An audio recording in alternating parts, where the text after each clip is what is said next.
Hey Railbirds, here we are at the 2022 Premier Billiards U.S. National Artistic Pool Championships, presented by McDermott Cues. We are coming at you live from the Clubhouse Bar and Billiards here in beautiful scenic Lynchburg, Virginia. This event brought to you by PremierBilliards.com, McDermott Cues.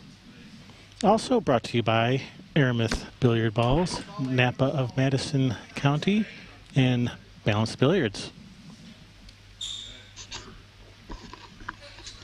If you happen to like what we do, consider giving us a thumbs up and a subscribe.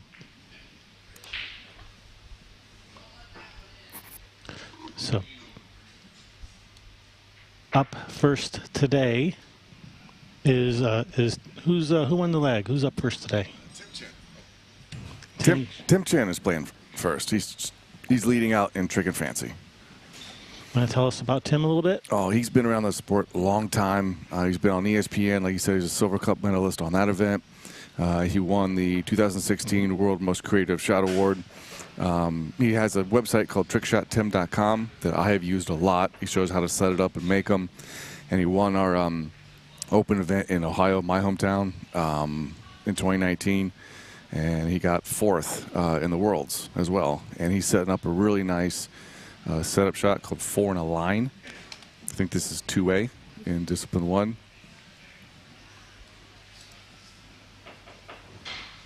There we go. So the 2 in balls go on the side in the corner as diagrammed, and the 2 middle balls go in the pocket A. And then the cue ball stuns over and makes the ball in the corner pocket. Setup is crucial on this one. We are also being joined today by Mark White from the other side of the world. How you doing there, Mark?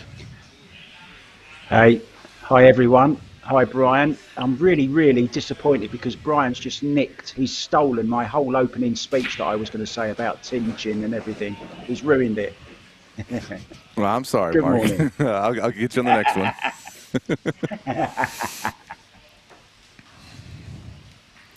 Yeah, pleasure to be here once again with the experts. Expert, singular. I'm not an expert. He's an expert in tech. That's what he's an expert in. All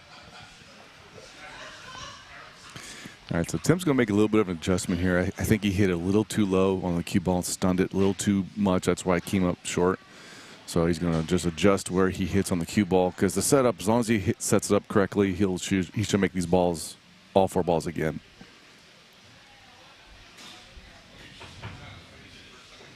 I missed actually the degree of difficulty. How many points is this for first time? This is 7. Oh, there we go. Oh, so not too high on the Trichter scale, I'm going to call it. Well, that works. This is one of those shots that, pun heavily intended. It is very tricky on how to set this one up. But Tim is very good at these like tangent line and setup shots. What people don't know is he actually has a degree from MIT. Wow.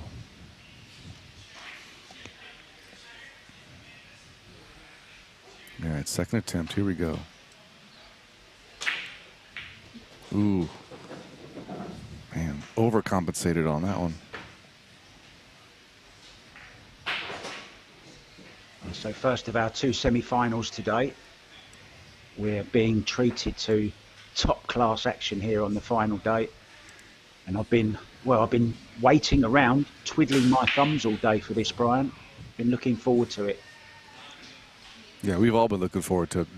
The matches that are going to happen today are all going to be amazing. Can you just remind us who's coming up in the second semi-final? The second semifinal is going to be Jason Lynch and Abram Diaz. Wow, that's a great match, isn't it? And that's the cool thing is well. they're tied 1-1 in semifinal matches. This is the tiebreaker for them.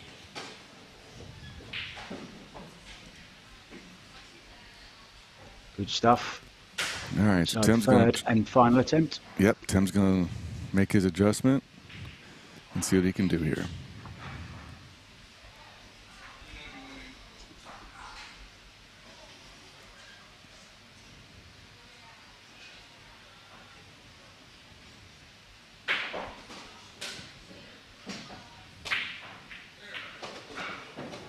Wow, did not expect that.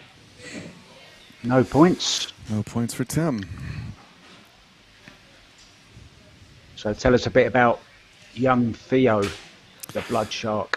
Yep, he started off doing a bunch of internet videos years and years ago, around 2018, 2019 or so, and started jumping into the competition part of it, and kind of, started off a little slow, but then made an amazing turnaround after a couple years. I've said he has done probably the biggest turnaround of any of our new players, in the 8-9 years I've been doing this.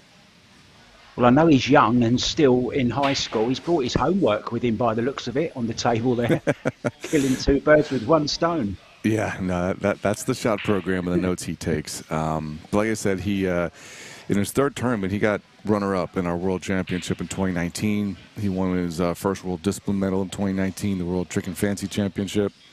He's also a 4-time World Guinness record holder, and he has the current world record for the highest jump pot of a ball. I think it's 31 inches. So you put a barrier 31 inches above the table, jump over it, and make it in a pocket. Wow. Yep. So he is sponsored by Tiger Q's, Lippman Lights, and Finest Events. He's from Follinsville, West Virginia. So not too far away from here, but a little bit of a drive. So the scene is set. The ball's almost set up. There's a question in the chat I just saw, Brian, that you could answer for us, asking how much geometry is part of the setting up of these shots.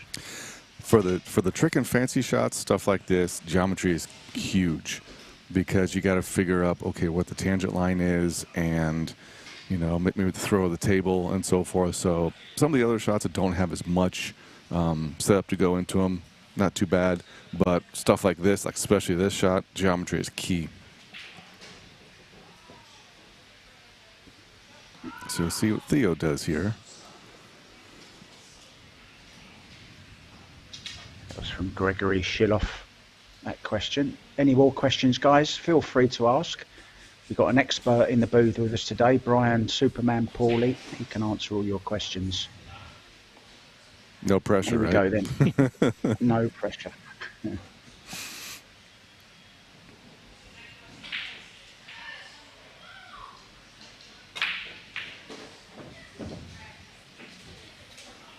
Both players just having a little bit of trouble with the... Is it the setup, Brian, or is it the way they're hitting it? Probably it's actually both, as far as what it could have been. If you can set it up correctly, but if you hit it wrong, it'll go off. Or if you set it up wrong and hit it correctly, it'll still go off. So there's a lot of factors that go into it. Without actually getting out there and seeing where they set it up at, I couldn't give you 100% what I think it is. But usually it's one of those two, where you hit it at or how you set it up. You mentioned yesterday that there's an unwritten rule about how long they can actually take to set a shot up. Yeah, it's usually about a minute, minute and a half. Usually minute and a half, give or take.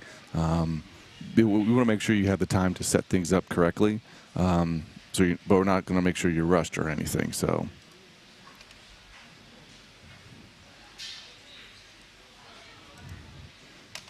Especially shots like these. These take a lot more time to set up. So. Yeah, we've got time for one of Tom Rossman's jokes while he sets these up, haven't we? Where's Kevin when you need him?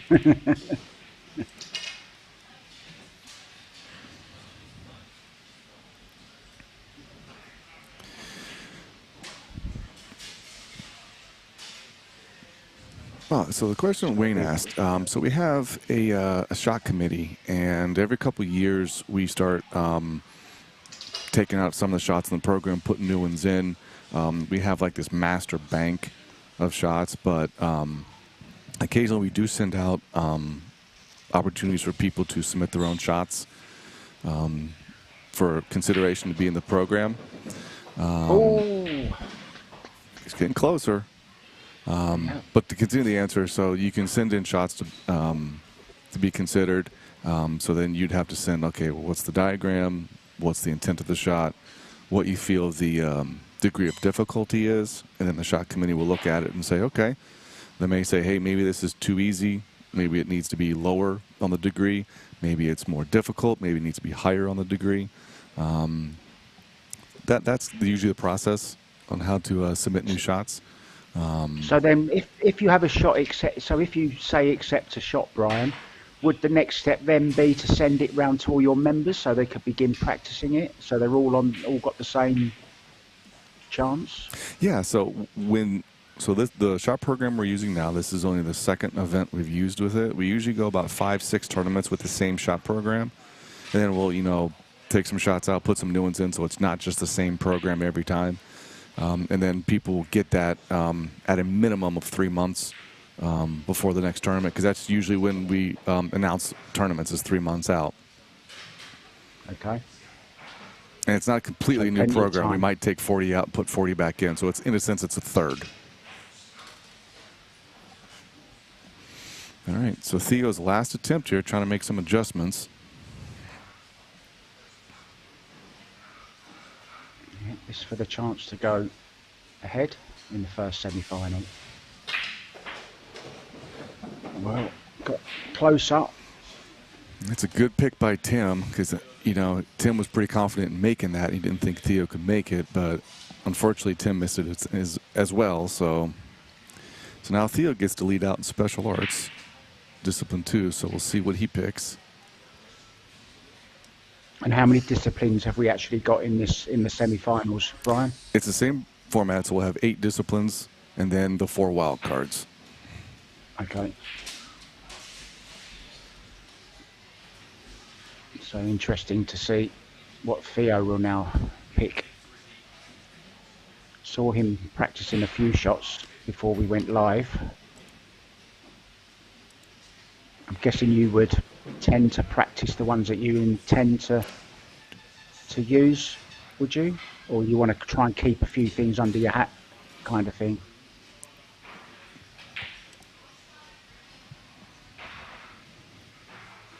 Yes, we're in discipline 2 now, which is special arts. And see what he's doing here.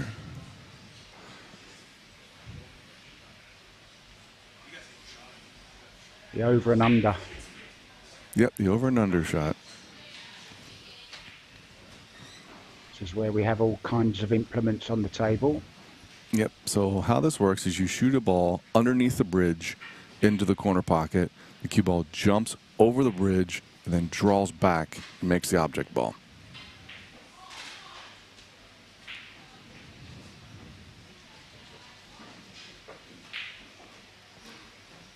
Really nice looking shot. So he has to make the 3 ball as well? Yep, 3 ball will travel under the bridge in the pocket. Cue ball jumps over the bridge and then draws back, makes the 9. Wow. This shot's been around for quite some time.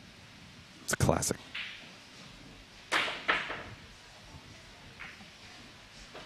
There's both elements there. Got the necessary action, was just missing a little bit of accuracy.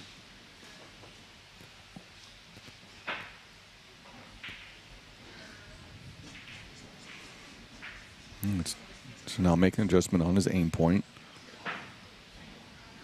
All right, second attempt. This is now worth 7 points.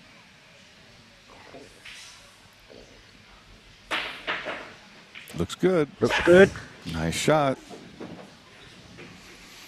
Yeah, one thing I really like about Theo is he's very, very passionate, and he loves the celebration when he gets it. We all know, I've likened him to Joshua Filler. When Joshua Filler wins a match, you know about it. Great shot. I think that would be a good comparison. You just might have caught a glimpse of Abraham, too tall, in the background. He'll be playing in the second semi-final. Yep, him and There he Jason is, over there Jason. discussing strategy and talking shots and practicing, so getting loose. Good to see, isn't it? 2 opponents chatting away, giving each other a little bit of help and encouragement. Very good to see. I think that's one thing that really separates us from regular pool is you will see that people helping you out and giving you pointers, and we're always, respectful of each other. We shake each other's hand and wish each other good luck before every round. You don't necessarily see that in rotation games. Mm-hmm. So same shot then. Yep. Trailing by 7. Chance to go ahead here if he can make it first time. Yep.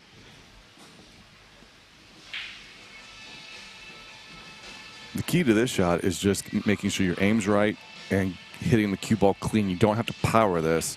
You just got to hit it clean.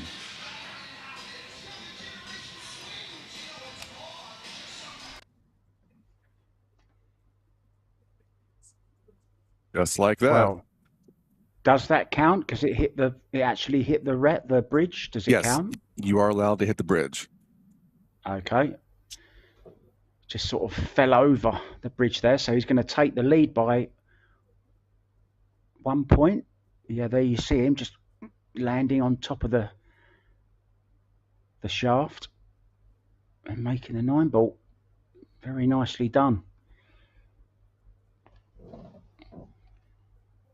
All right, so now Tim will lead up and draw, discipline 3. We'll see what shot he's picking. One of my favorites. Describe the action on this one. Yeah, this is the spin transfer shot. This can actually come up in a regular pool game, or at least the concept of. So the 2 balls are frozen to the rail, and you hit the cluster with draw English. The ball that's frozen to the rail banks out 2 rails, and the ball that you hit now has the forward spin and then follows right into the pocket.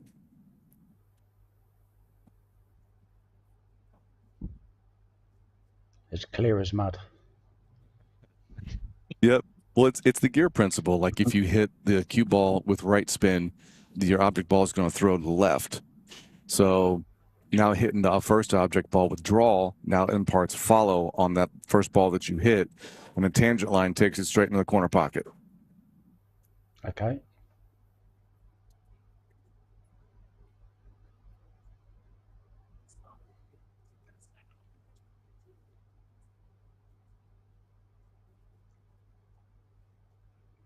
He's made it. Wow. No, it stayed over.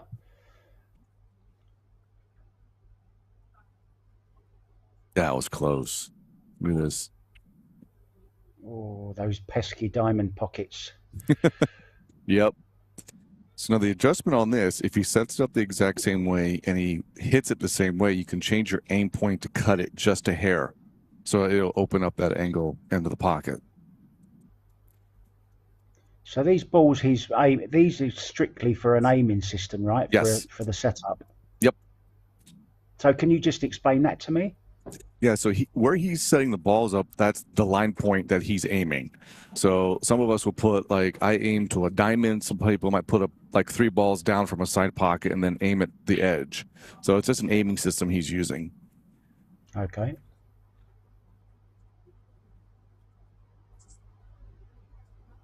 Nice shot. Made his adjustment. Time, no problem. Yep.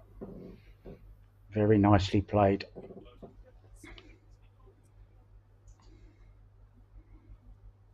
Here comes a good instant replay of this. Hi, Gregory. It's kind of a difficult question to answer that on a stream, but if you send me a message on Facebook, on Messenger or something, and I'll be more than willing to explain it there for you. A little bit easier to explain that in person. But no problem.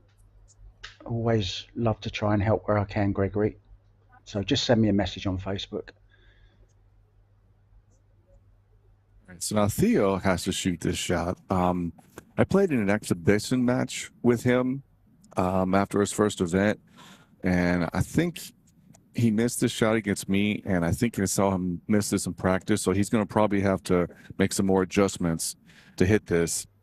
But he absolutely has the capability to make this. I've seen him make this too, so I expect him to make this.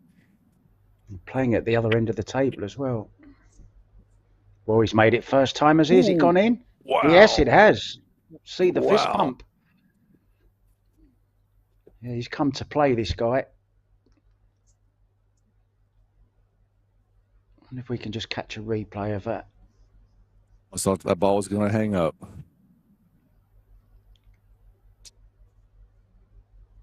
Here we go. Oh, it hit the... That was real pocket speed. Any harder and that wouldn't have gone. Look at that. I wonder if he just gave a little puff of wind out of his mouth there to help put it in. All right, so Theo's going to lead up and follow, and he's picking a 10-pointer. Ooh, this is a fun one. The circular follow shot. So you saw the circular draw last night. So this is the follow version of it. So you shoot the cue ball into the object ball that's on the rail. That banks out of the way. The cue ball then hits the rail, comes out, and then spins around that blocker ball and makes the ball in the corner pocket.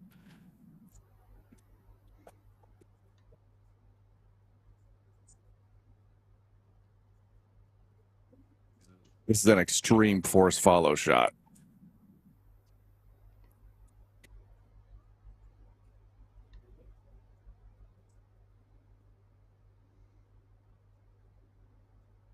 All right, here we go.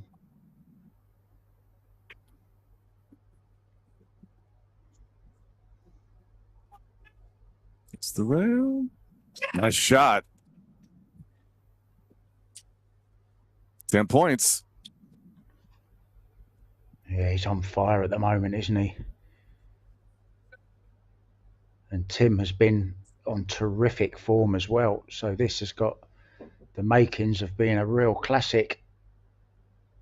And look at that. Jumps up. The spin takes effect.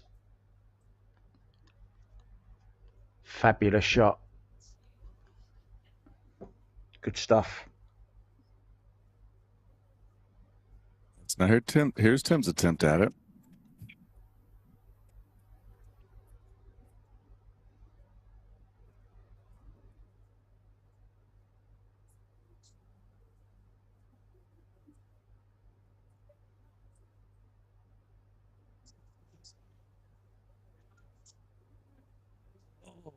Wow. Can you get any more unlucky than that? Wow. He hit that so good, but the blocker ball that he banked out actually made the ball in the pocket, so therefore it doesn't make. The cue ball would have made that. It was going straight down the rail. Wow.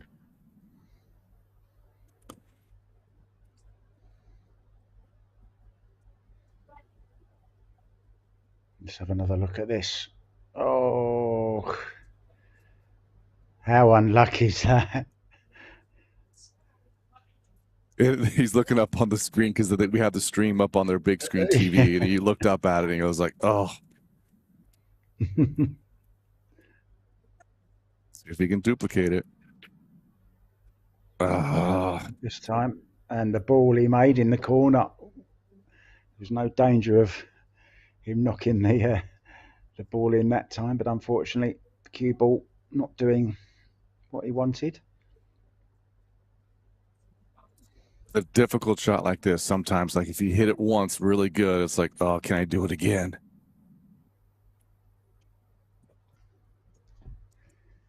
Here we go, third try.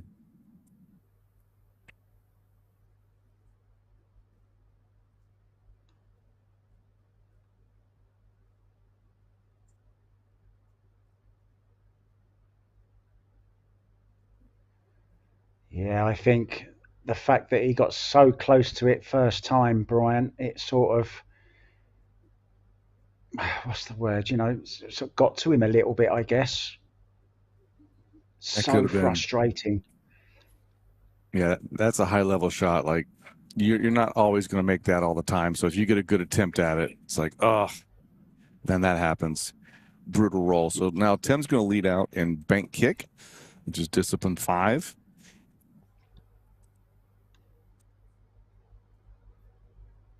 All right. We saw this in the Jason Lynch and Jamie Moody match, the escape shot. It's the 3-rail compression kick shot.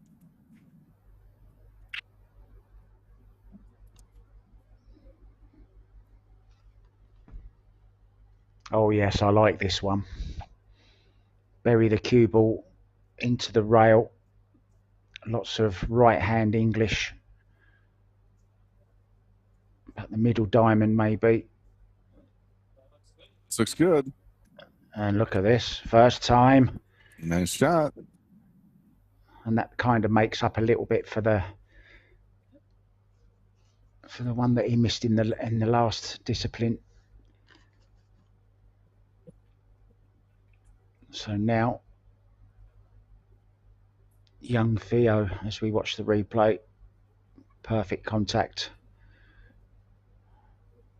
A more mellow fist pump from Tim. It's not as animated, but he's definitely excited making shots. So we're going to get a nice view of this, where he's aiming on the cue ball, maybe. You see he's aiming into the rail. Right hand side of the cue ball. Spin it round 3 rails. Here we go. Well, he went a little bit further up, maybe short. Ooh, but he still made it. And that can only be because he got so much spin on that, Brian. Really widened the angle off that 3rd rail. Beautiful shot. This is a very, very interesting and tight match. Look at that. 24-21. Who's going to go to the final? So now Theo's going to lead out in discipline 6, which is stroke, which is what he's very good at. So it'll be interesting to see what he picks. Look at that. Nice shot.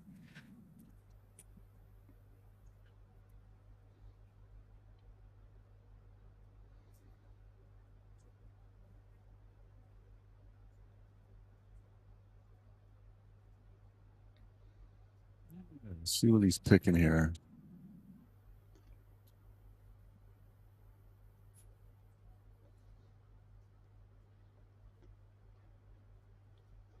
Just changing the subject for just a minute while he's making up his mind here. Did you see, Brian, that Fedor Gorst has just beaten Tony Chohan, I think it was, in the final? I saw that. That was crazy. All right. This is a really cool shot to see when it goes. So basically you have the cue ball frozen to those 4 balls, draws off 3 rails, and then makes the combo ball. The trick is to make every single ball in the corner pocket. So I'm going to ask you a math question here. So if there's 4 balls, how many ounces is that? I don't even know how much a ball weighs, to be honest. Yeah, neither do I. It's 6 ounces, so he has 24 ounces of weight to draw off of. That's how the cue ball can come around the table like it does. Ah, okay, that's why. The force. I saw him practicing this, and he actually made it. And he's going to make short. Oh no, he's got too much. Got too much. Wow. So now the adjustment is you can change your lineup of where those balls is and hit the exact same, or you can do the lineup the exact same and then change where you're hitting on the cue ball, maybe more or less spin. I think he needed slightly less spin, wasn't it? Because he came short, right? He could. Like I said, there's about 3 different things you can change on this, so you can figure out which one am I changing.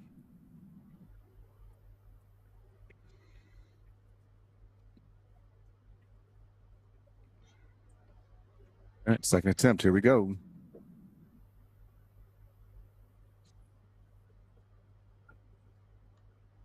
I don't think he got the draw on it. He got the side spin on it. I don't know if it'll get around. It's not going to make it, is it? The line was better.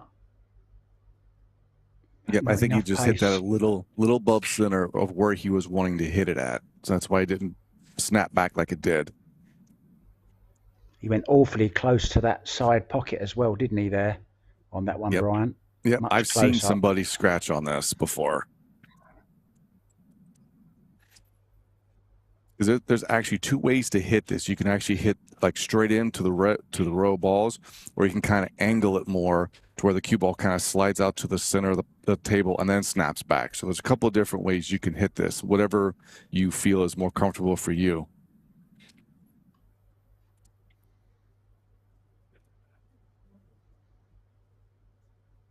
And the key is all those balls have to be frozen. If there's any gaps, it doesn't snap back like it needs to.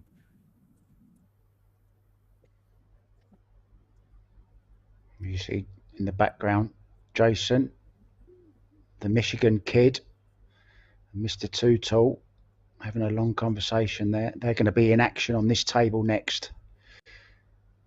Meanwhile, third attempt then. Here we go.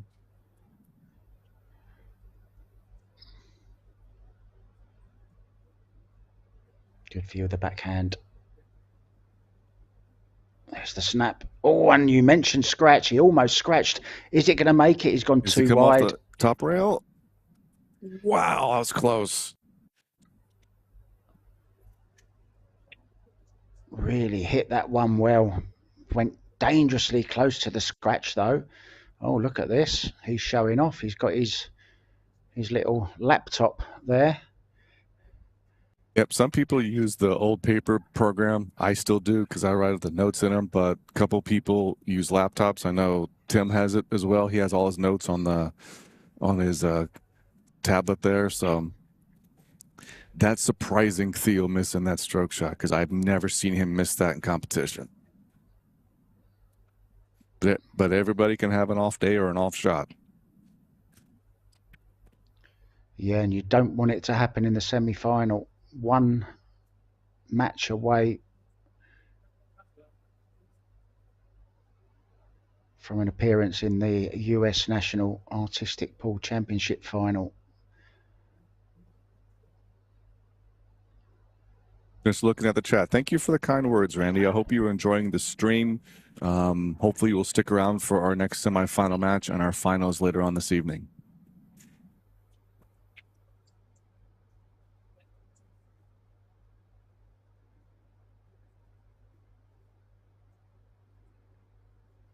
This shot actually had a different variation in tournaments past. So beforehand, the rack was not there. All you had to do was make the first ball, but then you still had to come around 3 rails and make the combination, but you had to just hope that the cue ball didn't hit anything else coming back around. So that's why it was changed to put the rack there, make all 4 balls. So now you have nothing for the cue ball to hit coming around. Aha.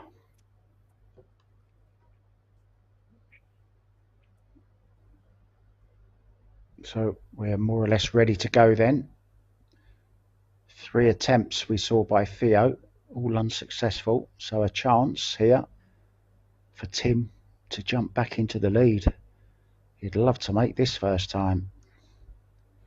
Just checking that all the balls are touching. You heard Brian mention how important it is to get them balls touching.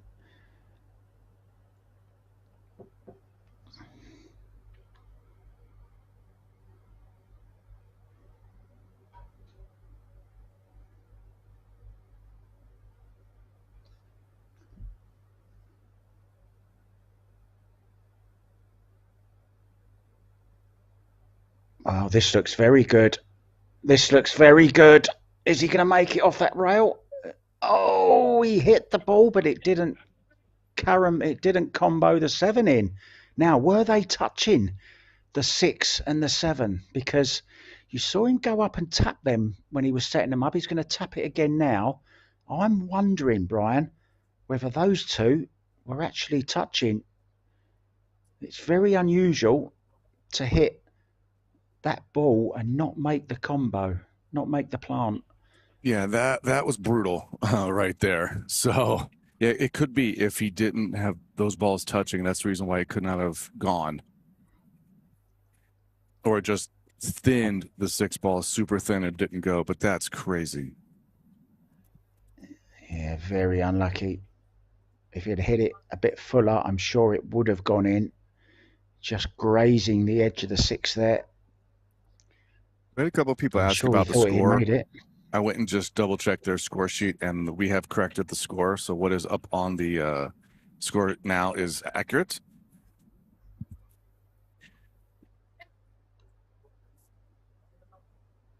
how Tim hit this was a good example of what I was saying, like how different people can hit this shot. So Theo was hitting it more dead center, coming back to the long rail where he's at. You saw how Tim's kind of went more towards the center of the table and then arced back. So that's one of the other ways you can hit this.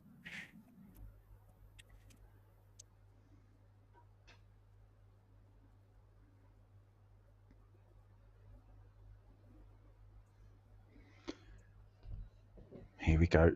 Number 2. Oh, this is a beautiful shot. How well has he hit that? That looks good. Oh, no. Oh, wow. Oh, he hit that so beautifully. Well, he'll be very, very unhappy if he doesn't make it this time, because he's been super close to actually hit that 6 ball twice in a row, Brian, and not make the 7 is very, very unlucky in my book.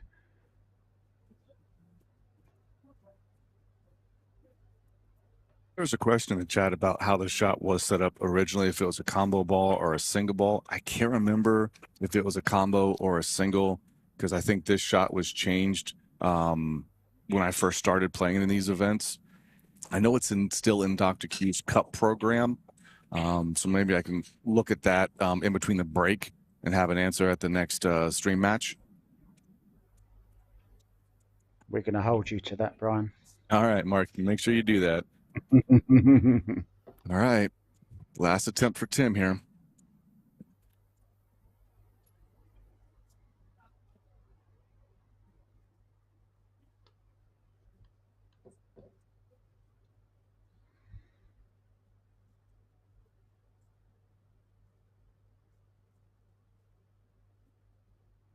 He's actually going way past that side pocket, isn't he? And he's not going to make it, you know.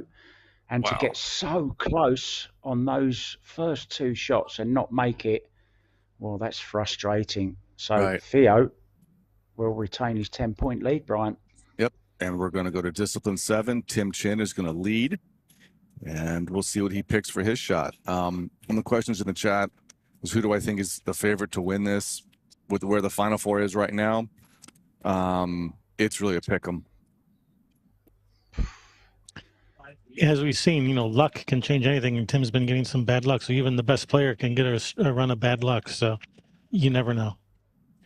Yeah, it's a good point, that, Kevin. And here we see one of his favourite shots. We saw him make this yesterday. But the pressure's on now, trailing by 10 points. And this is a real touchy little shot. The one-handed jump, 6 balls. Nice rhythm. Can't hesitate. Nice shot. Oh, no problem. And Tim with his traditional hand in the pocket while he shoots this. Ah, I didn't notice that. Let's have another look at this. Oh, yes. Yeah, well played. That'll make him feel a lot better after failing to make that previous shot.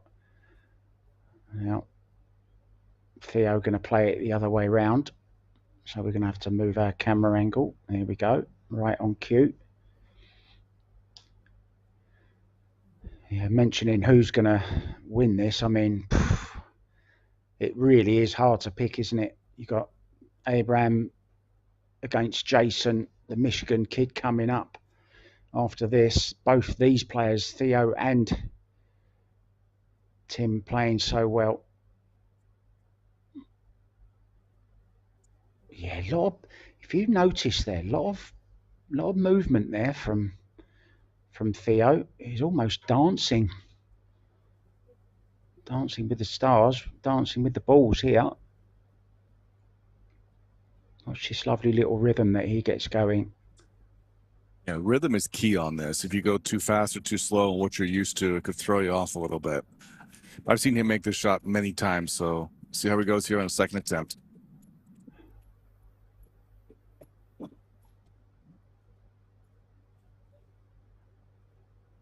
Yeah, that's the hard one, when you have to shift to the to the side. Oh, he's made it second time. Fantastic. So he will keep his lead. Yep, he has a 9-point lead, and he gets to pick Massey coming up.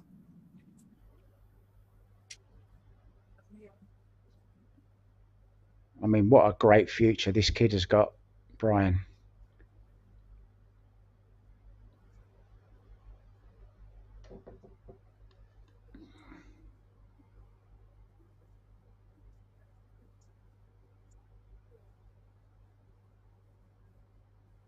So let's see what he picks here. 4A. I have a feeling I know what this is. Yep. So this is the one where the cue ball must travel past the second diamond. Yep. And then then the full ball has to go back. past the second diamond and then come back. And the other caveat is cue ball cannot touch the rack coming out. Has this ever been made one-handed? I haven't seen it made one-handed. I'd like to see somebody make this one-handed. That would be cool. Maybe that's something for next year, I think. That's a 20-point shot.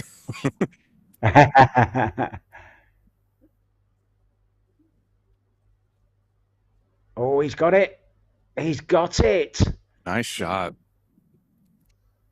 Oh, he went way past the second diamond as well and had so much spin on that one, Brian. Zipped all the way back. Yeah, he hit that really good. Yeah, 18 points ahead now, Theo. I believe this is the 8th discipline, is it? Yep, this is the 8th one. So once we get through this shot, each players will have a maximum of 4 shots that they can pick.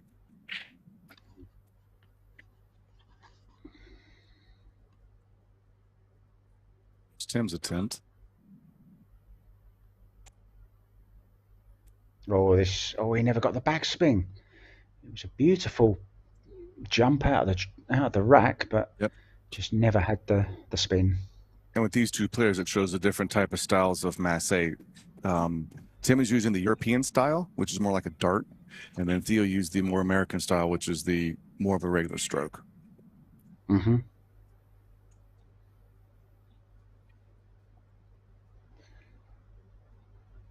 He's suffering at the moment, and it all goes back. I can remember 2 shots. The one where it was the follow spin where he unfortunately knocked the ball in. Last attempt with here. Another ball.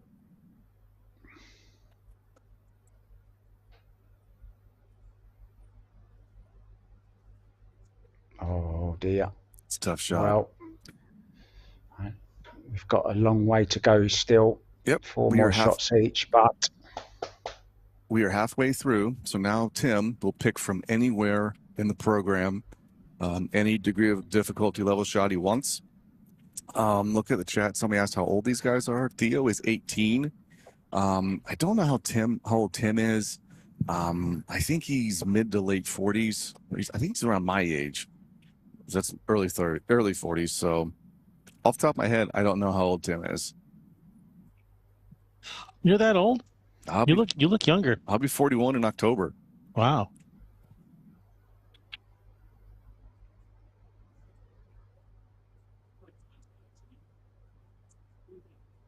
It's been 5B.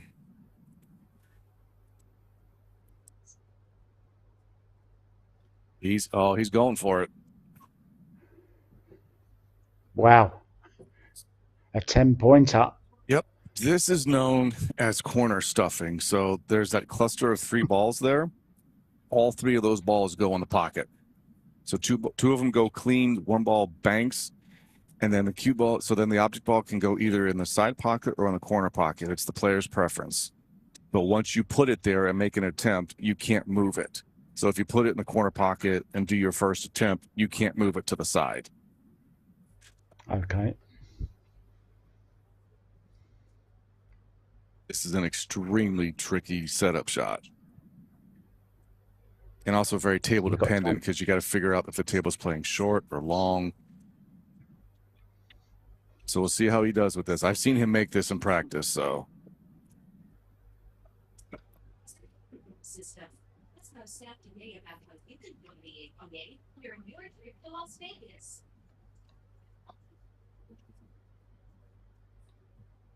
All right, here we go, 10-pointer.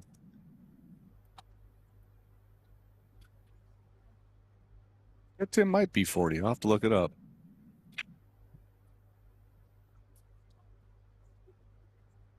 You get it? Oh, wow. Oh, first time. It's a 10-pointer. That's brought him right back in it. Fantastic shot. Wow. Just 8 points behind now. Coming up, Theo, with 3 attempts at the same shot. That was impressive.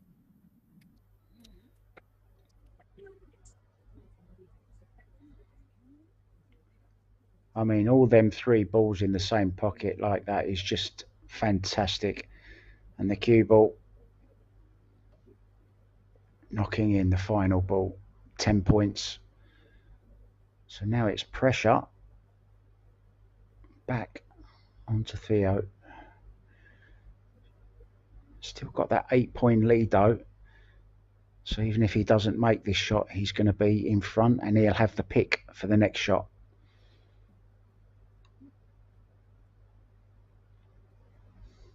Yeah, these rounds are all about strategy. So even if Theo misses this, he still has the lead. So he still wants to keep the pressure on Tim. But if he were to hit this, that would put a lot of space in between him and Tim.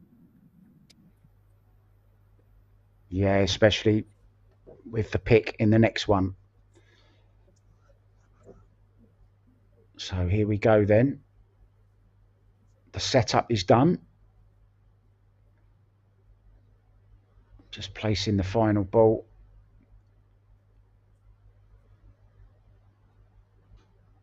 All 3 balls in the bottom right-hand corner as we look.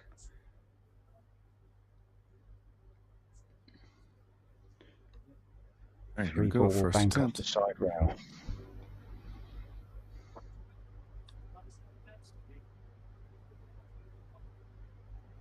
Well, nearly made 2 of them out of the 3 and just missed the 4 ball. So just a little adjustment. So how did you see that one there, Brian? What does he need to change there?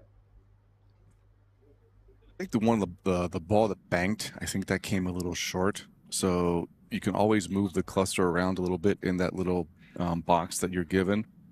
So this is the hard part about trying to make adjustments, is keeping track of what all the balls do. So did this ball go short? Did this ball go long? Did my cue ball come short? Did my cue ball come long? So there's so many things you got to change if you miss a shot to change to get it to where you can make it. Somebody asked in the chat who comes up with the names. These are nicknames that, were given to us. Because you can't come up with your own nickname. Which are the nicknames, right, for the players? Oh, you're not allowed to come up with your own? Well, that's kind of like the unwritten rule of nicknames in general, right? You can't come up with your own nickname. Oh, yeah. Are they talking about the names for the shots or the names for the players? Yeah, that's what I was wondering. Yeah, that was the question. So I'm guessing it was nicknames.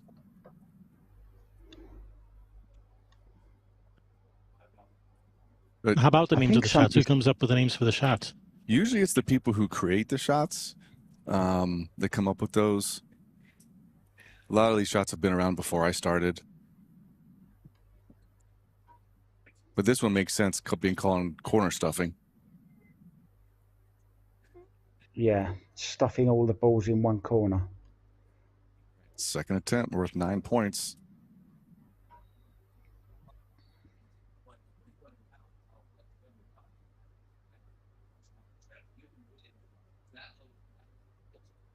Well, didn't make any of those 3 balls, so he's just watching the replay. Look on the screen there to see what went short, what went long. Yep. The only ball he made was the one he drew off the rail for. So the one ball went short, hit the short rail. And that's one pretty much that's the most important ball of this, because if that doesn't go, it clogs up everything else. So that has to go for the other ones to go behind it. That came a little short, so he just has to make a little bit of an adjustment, turn the cluster a little bit to where that ball will go. So is it when on the one ball, Brian, the setting up of the one ball, is that a dead set or is it slightly off to allow for a bit of squeeze when you hit them, or how do you line it up? I usually line this up to the points. I think it's the right pocket point is where I usually start at, because it throws off with where the 3 ball's at, and you're hitting this with a lot of right hand spin to throw that 2 ball in.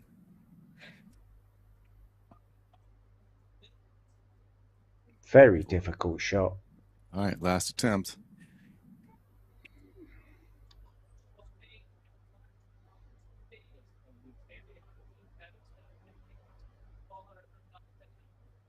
Oh, yeah, it's got Good some pick by work to Tim. do on the setting up there. Yeah. Maybe a little bit of inexperience there, Brian?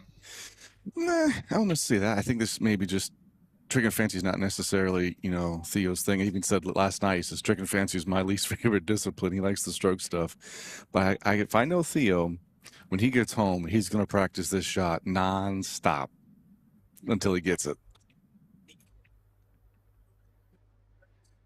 Yeah, and that's where all those notes come in handy, isn't it? That Absolutely. I know for a fact that I know I keep going back to rotation, but it's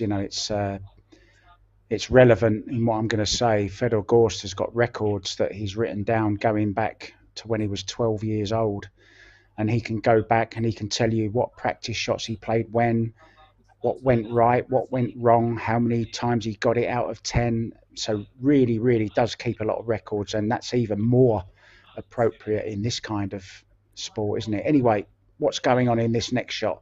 This is a 10-point mass A shot. So basically there's a chalk cube, a half a diamond past the spot. The cue ball can be anywhere in that little diagram, and then you just mass A the cue ball around the chalk and make the combination. Got his little stall out. Yep. I've never seen anybody do this, but he actually puts his foot in the pocket to help him, be stable, because that's where his foot normally would be. The raised floor, isn't it? Is it the raised floor? Absolutely. You got the I've terminology, got it right, Mark. finally. On the last day. Here we go. Does he have to take his shoe off? Oh, no, he's gone too much. No, taking your shoe off is not a prerequisite for the shot, but where his foot is, it's right in the pocket. So he just puts his foot in the pocket. It makes sense for him.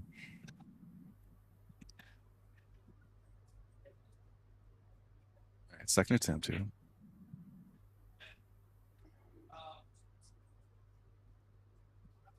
It's good. Yes.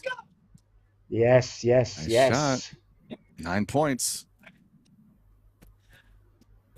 I think he did take his shoe off, actually. Yep.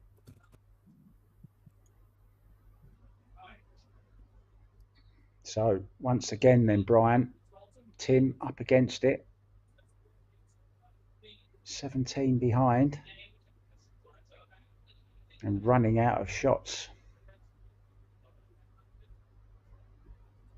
The second of 4 choices, as we see this beautiful replay. Judged it just right.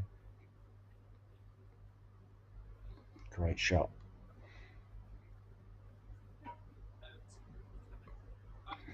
Here's Tim's attempt. Yeah, Tim going with a completely different style. Oh, pretty much the same. Just overdid it slightly. You can make just a little bit of an adjustment. Change your aim or change your speed a little bit, because the softer you hit a masse, the quicker the spin will take.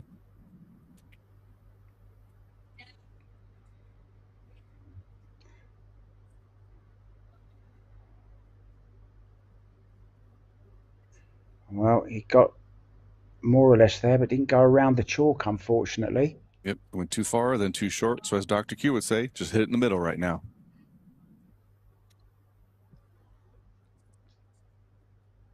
So that chalk that's a special measurement from the pyramid spot? What is it, Yep, 6 inches or something? half diamond. Okay.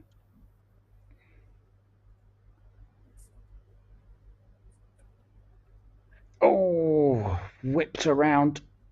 So no points. And he's back to 17-point lead again. 2 to go.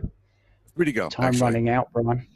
So 3, is it? Yep, each player Sorry. has three shots that they can play. That was just our first shot each for the for the wild card round. So now it's Tim's pick. Aha. Okay. Discipline 2, 5B. Another 10-point shot. See what he's picking here. This is a nice little fun shot to try. Now this is the one that Tim played in the shootout yesterday, wasn't it? In the sudden death, and he didn't even manage to jump the 2 balls. I remember that from yesterday. See, this was the match with Jamie and Jason. Jamie needed 10 points. Oh, was it? Yep. That's right, Jamie. Sorry, Jamie. Yep. And he didn't make the jump, did he? So there you see, cue ball up on the chalk. Must strike this centre ball. No English. Looking good. Looks good. Wow. Looks very good. Looks very good. Shot, Tim. Wow. Beautifully controlled. 10 points. Yeah, that's the Jamie's one. over there in the room and says, "That's what I should have done." Yes. Yeah, that was the one he needed to keep the match alive, wasn't it, last night? So, same shot then.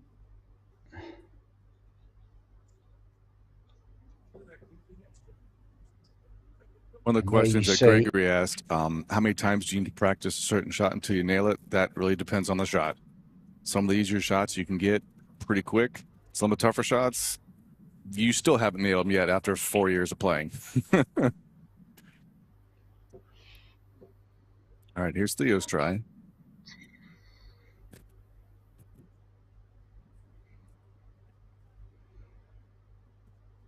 He's got it. He's made it. Oh, he hasn't.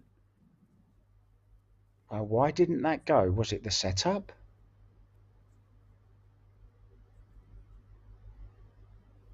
Seemed to strike it pretty well.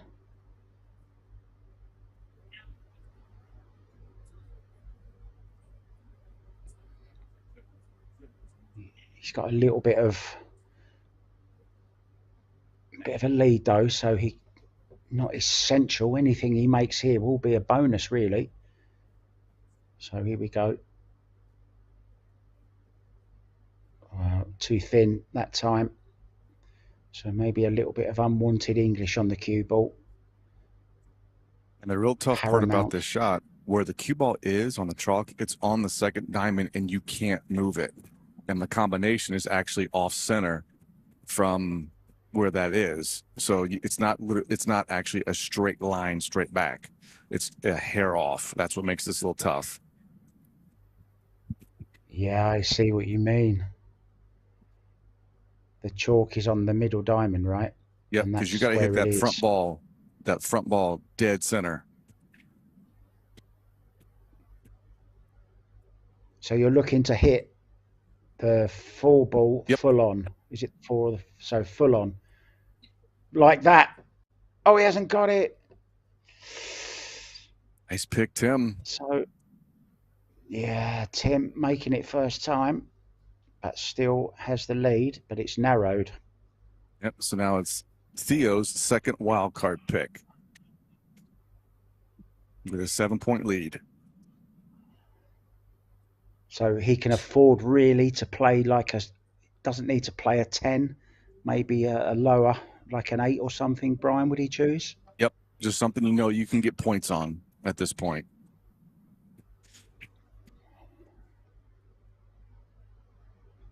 So what's he chosen? Kevin's going to come up with the diagram. He's called it. I think I know what he's picking here. This looks like the quick timer. Yep. Kevin remembers this shot from last year. I remember you shooting this one a few times. This is a pretty shot. It's so you bank the first object ball one rail, the cue ball comes over and clears out the combination kiss shot, and then the ball that you hit first banks in behind it. So the 5's going to go in this top pocket. Yeah. Oh, So it's not with the he's balls he's using, so the 1 will go on the side, the 4 will go in the corner, and the 3 ball will bank one rail into the side. He hit this in the preliminaries, and he hit it first try. So I expect him to make this. It's a pretty shot.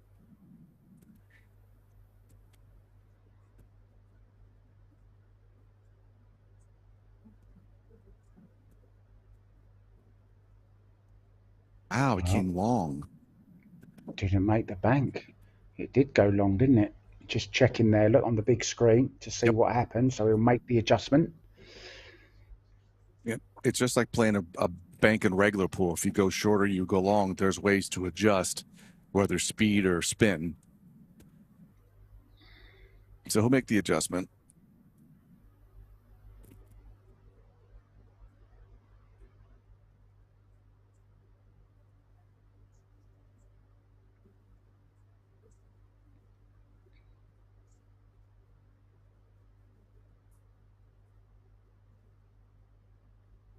This is such a pretty shot because, there's two things going on at once, and then all the balls go.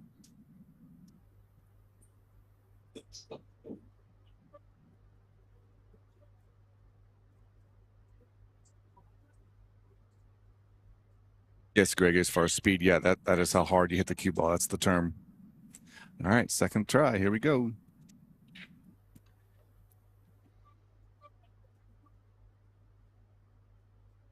Oh, it's gone long again. And I think it went longer. Yeah, it went even longer. Missed the corner, missed the side pocket rather by about 8 inches. So whatever adjustment he did, because it did look like he went longer, whatever adjustment he did, do the opposite of that. Because then it should shorten it in theory. I would do that in practice. If I hit something, then I'll adjust it and see what it does. If it goes the opposite direction, just completely reverse the adjustment I just did.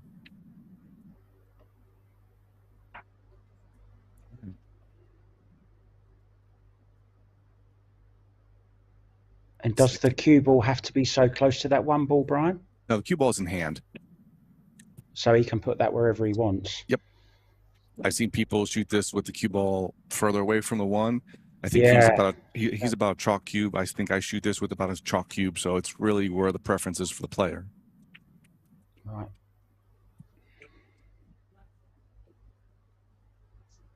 And the same place again as it was the first time. He's going to be very disappointed with that because never really, well, he did make an adjustment, but he made the wrong adjustment, it seemed, Brian, on that second shot. And then the third one, he went back to the first shot. Yeah, they hit all about the same spot. Like I said, I think the second one just went a little bit longer potentially. Yeah. That's surprising. So now this really opens the door for Tim. If Tim can get this shot in, he can be anywhere from tied to maybe a couple points ahead, and then it's his pick for shot 3. Man, this is getting close again.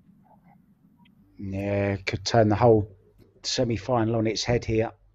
If he can make this first time, then we've really got an amazing climax to look forward to. There we go. There's the chalk to get the distance. As Brian was just mentioning, that's how he plays it. All right, Tim's first attempt. This is an 8-point shot.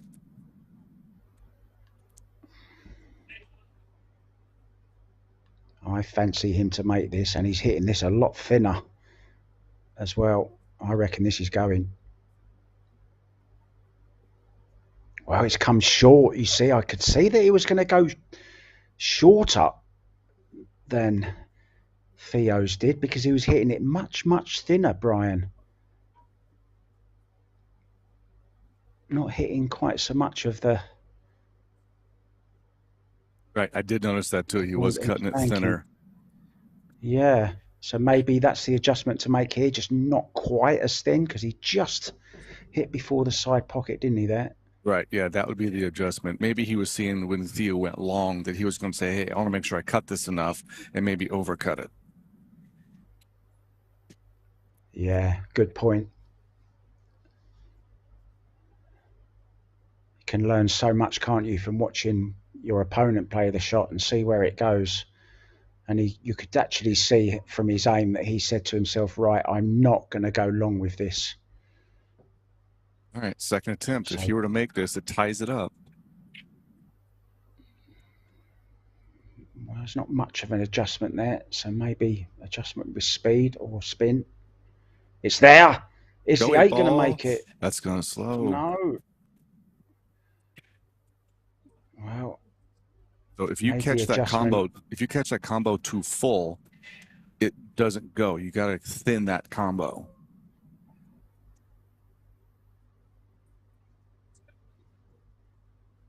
Well, he made the adjustment on the bank, so if he hits that the same. Actually, I think he thinned the first ball in the combo way too thin. That's why it didn't go down. Yep, looking at the replay. Yeah, he caught the 6 very thin, didn't he? He needs to catch a little more of it. Yep, you need to catch a little more of that. So the objective for that is you can move that combo out just a hair if you wanted to. Yeah, maybe you can go a little bit lower on the cue ball as well. When we say a little bit lower or a little bit this or a little bit that, we really are talking like fractions, aren't we? Millimeters. Like even a millimeter can make such a difference. Yep. I love how you use the term millimeters, because people say pool's a game of inches. I say it's a game of millimeters. Yeah, I mean, I don't know all my eighths and 16ths and 30 seconds of an inch and all that kind of stuff. I prefer millimeters. I think this one goes. There it is. A shot. You notice he put a little more stroke on that. Yeah, and Brian, isn't that just a classic example of making the necessary adjustments? He made the necessary adjustment on the actual bank shot on the first attempt because he saw that Theo kept hitting it long. So no way was he going to make that one long. Went slightly short, then slightly thin on the combo, and then made the final adjustment on the third shot. Brilliant. That's Absolutely. classic artistic pool. Brilliant. Yeah, that's why Mike Massey was so good. It wasn't that the fact that he made everything on the first try, is that he could adjust really, really well. So now this is Tim's third wild card shot. So they each have 2 left. Let's see what Tim's picking here. The speedy skater shot. This is a fun one. Oh, yes. We love this one, don't we? I like it when I make it. I don't like it when I miss it. I think you made it on the third attempt, I think. I didn't make it in the quarterfinal match, no. I made it in the prelims, but I didn't make it in the match. Right. But this is such a cool shot too, because then the cue ball's flying all over the table and then just finally finishes up by making the ball on the side.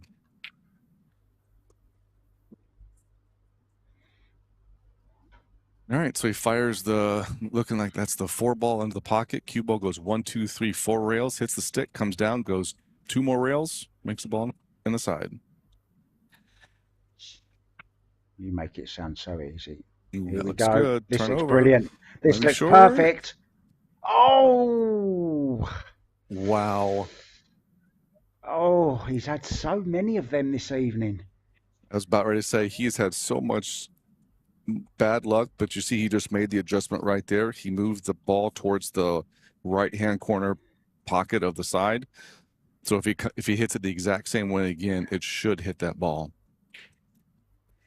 Yeah, he seemed to hit the butt of the cue in the correct position. Yep. You don't want to hit that ball down by where the joint or the shaft is, because it won't, go down the track as accurately. I mean, look at that. He just caught, I think, the side rail as well, didn't he? All right, so if he hits it the exact same, it should go.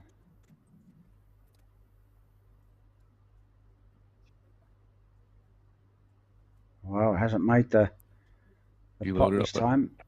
He made he that. He would he have was made the smart. 9 ball. He was smart to let that cue ball go so he can see where the track of the cue ball was going. Yes. So he's like, all right, made my adjustment there. So now he just needs to make the adjustment on the ball to get that to go.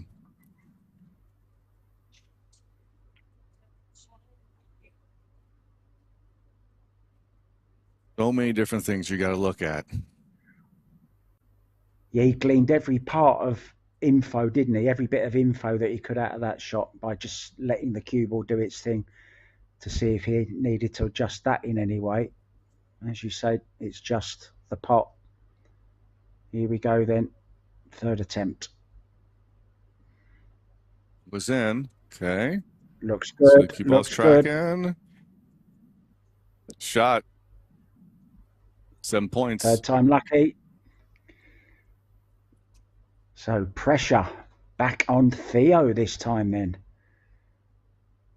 Well, this really is toing and froing, isn't it? It looked as if it was going all one way, Theo's way, but it really has turned on its head.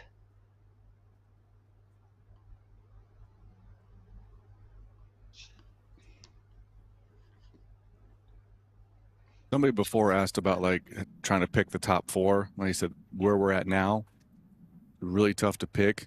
If you came down to the final 4 of, let's say, Fedor Gorsh, Shane Van Boning, Jason Shaw, and Joshua Filler, who are you picking there? Yeah, good analogy. I mean, yeah, when you get down to the semi-finals, invariably you do have, not always necessarily the best 4 in the world, but the 4 players who have been playing the best in that particular week of tournament. Absolutely. And I think we've seen that here in these semis. Yeah, once you get to a certain level, it's like everybody's skill level is about the same. It's just who's catching the gear, who's getting the rolls. All right, here's Theo's first attempt, try to get his lead back.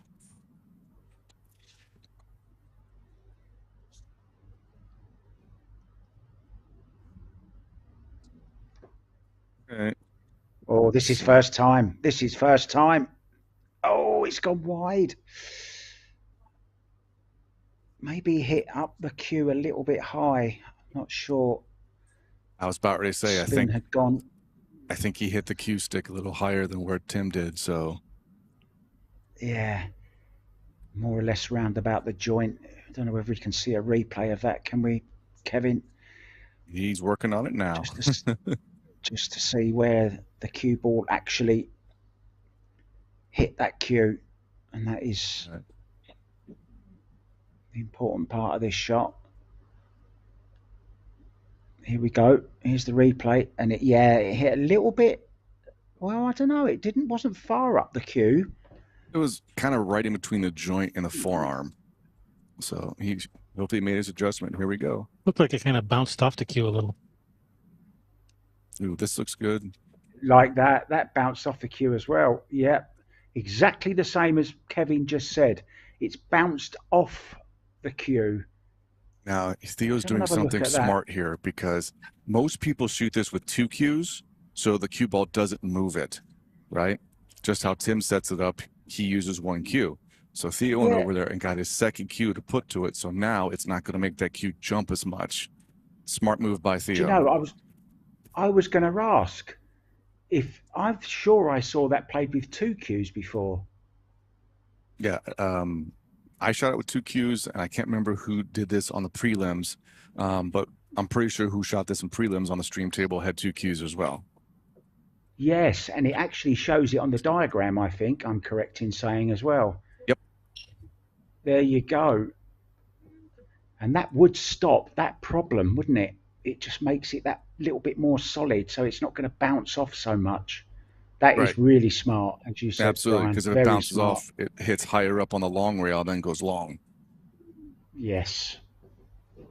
Good spot. All right, Theo's third and final attempt. See if the adjustment worked. Yeah, I mean, that's been his only problem, the jumping, the bouncing off of the cues. So hopefully he sorted that out with the 2 cues. Hit it exactly the same as you have been hitting it.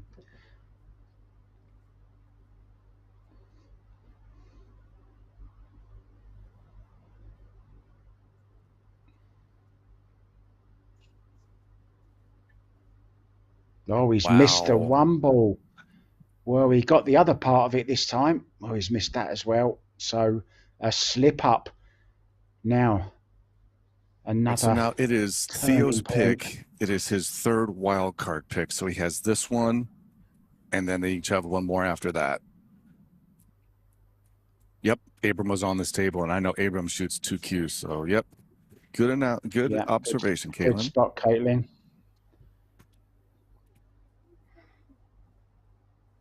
When are we going to see Caitlin back in action, I wonder? I'd like to. She's a nice person. I'm really enjoying this semi-final, and we've still got another one to come, guys. And this is where he's gone for an easy pick here. One-handed quick draw. So you saw this on the stream. One-handed, draw it back, hit the rack. So the cue ball is dead center table. The cue ball is on the 1 diamond line, and you have to be airborne when you hit this. You cannot rest the cue on the rack.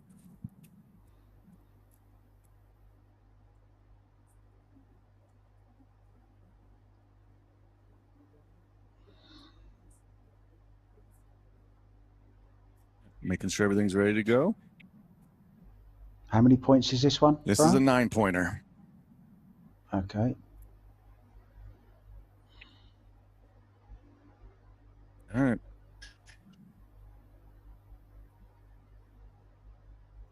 First attempt, 9 points.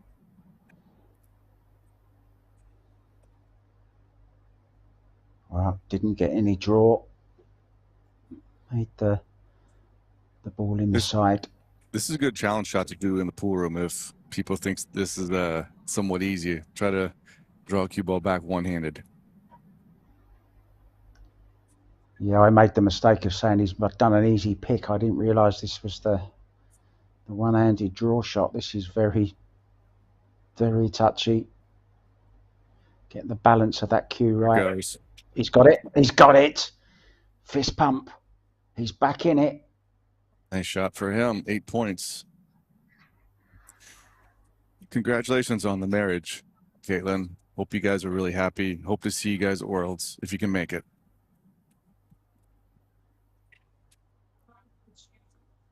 Where is the Worlds this year?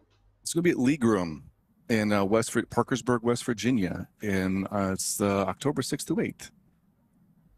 And Theo hit that really, really good. I am in the States at that time. I'm going to be in between Michigan and Ohio events. All right, here comes Tim's attempt. He needs to hit this to keep the pressure on.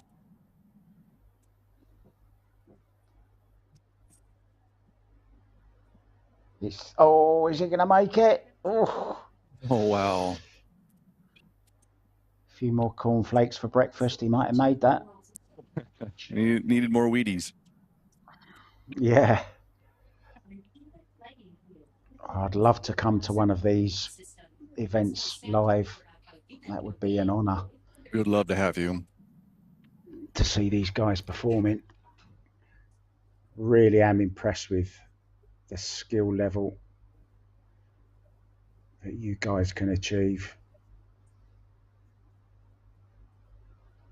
Attempt 2.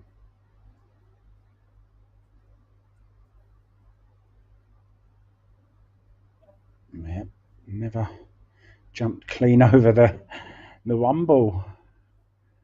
He's inventing trick shots.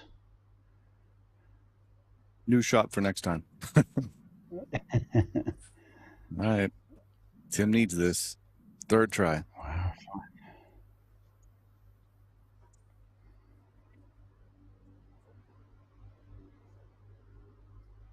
He's got it. He's got it. Nice shot. 7 points, and it puts him back in the lead. Now each player has 1 shot left. Oh, it's going down to the wire, isn't it? Yep. And it's going to be Tim's choice. Tim's choice. Now the key is he cannot pick any of the disciplines he's already picked. So the 3 ones he's picked, he cannot choose from again. Okay.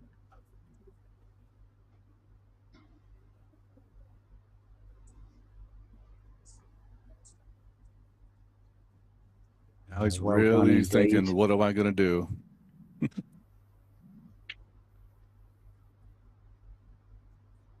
guess it's going to be. It wouldn't surprise me if Tim created this shot. He's created so many shots. I think a good portion of the shots in the book are his. Between him and Mike Massey, that's probably the whole book.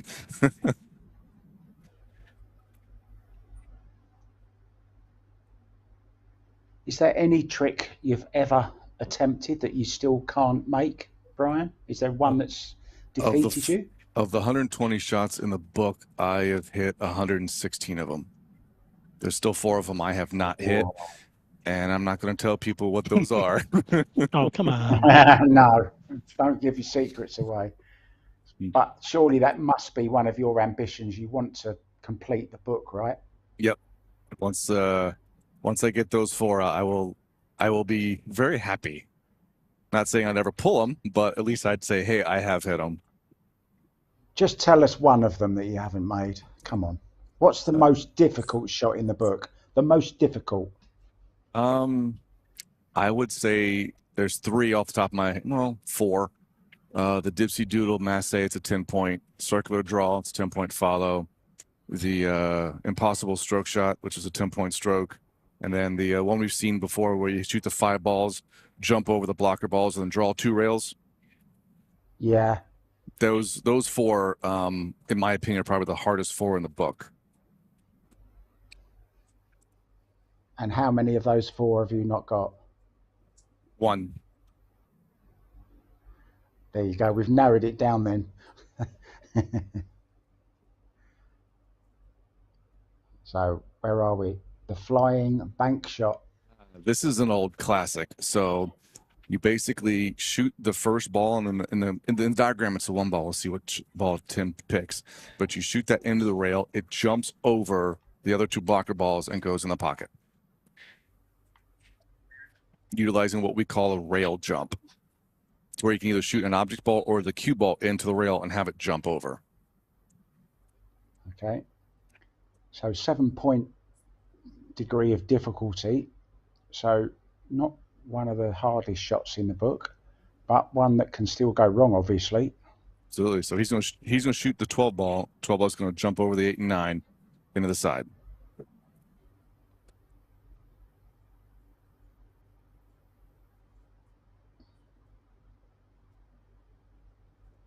He's hit one of the balls, so that won't count. I'm guessing that you have to clear them. Correct. But he had the line right. So are you aiming down on, yeah, like that? You've got to get the white ball jumping just before it hits the 12 ball, right? Yep. It's a loose pop stroke.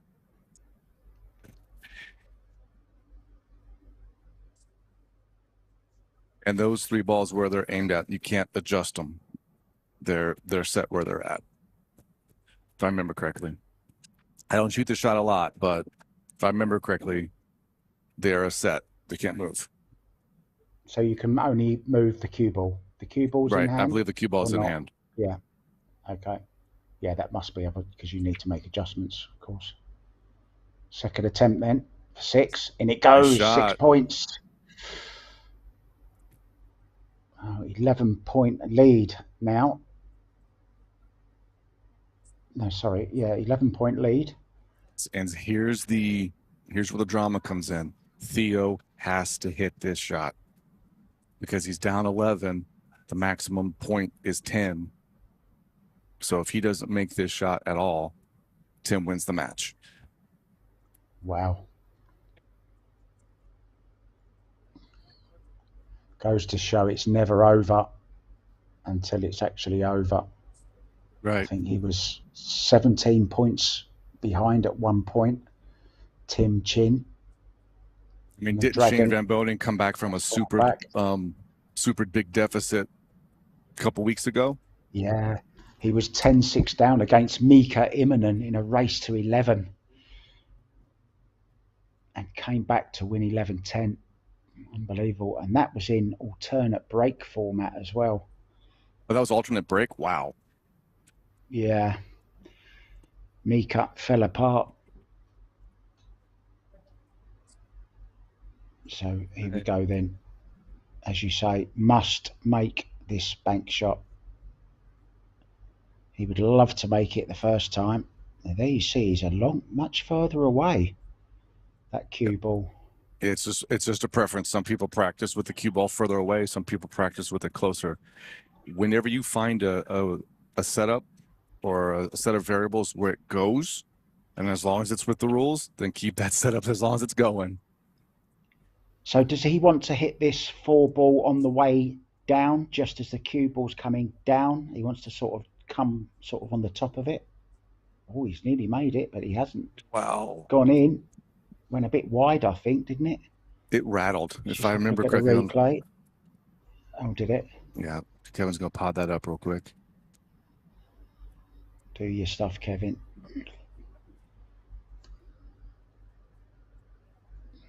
Have a look at this replay. Yeah. All right, here we go. It's replay. Oh, it just caught the right-hand jaw, wasn't it? Very close. How close was that? Yeah, he just went a little bit long, so just make a little bit of an adjustment to try to shorten that up.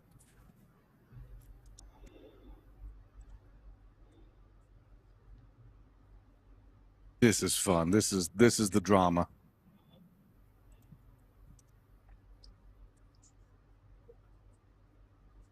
Yeah, this is the equivalent of a hill, isn't it? Pretty much.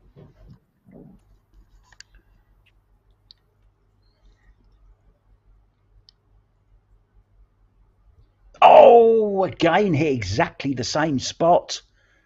This time, I think he caught it right on the point there, Brian. Yep. Which is why it leapt off the table. The 4 ball was still airborne. Yeah, speed is also a big factor in this, because if you hit it too hard, the 4 ball is still bouncing and it can come off the table.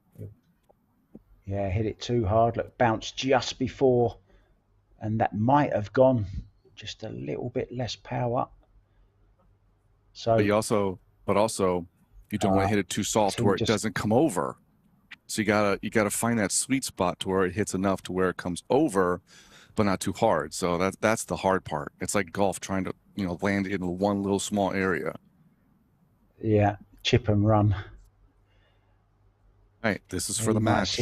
Tim just came in there just to give him a little bit of help with the setup. Yep, here we go. Oh, his nerves must be jangling. Mine are, and I'm just watching. You can just imagine the heartbeat right now. All right, here we go, Theo. Put this in. Let's see another shot here.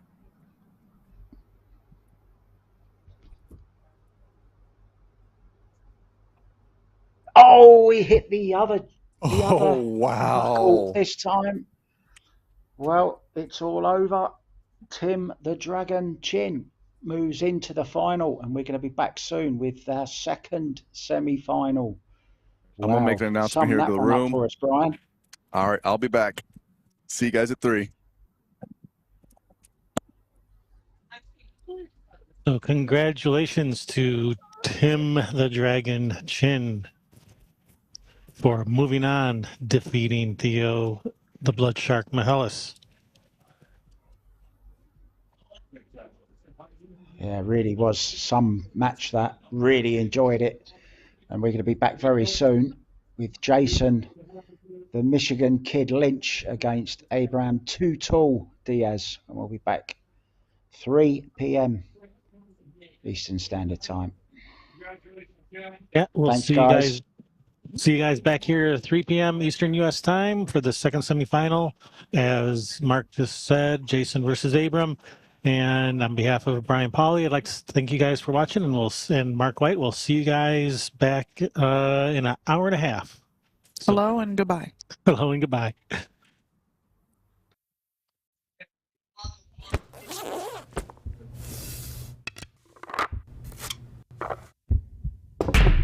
PremierBilliards.com. Exceptional cues, cases, and accessories from premium brands like Q-Tech, Predator, Mucci, and McDermott. Also featuring JB cases, championship felt, and even more. All your billiard supplies, one simple solution. Want it? We've got it. Need it? Get it shipped fast. Find it at premierbilliards.com.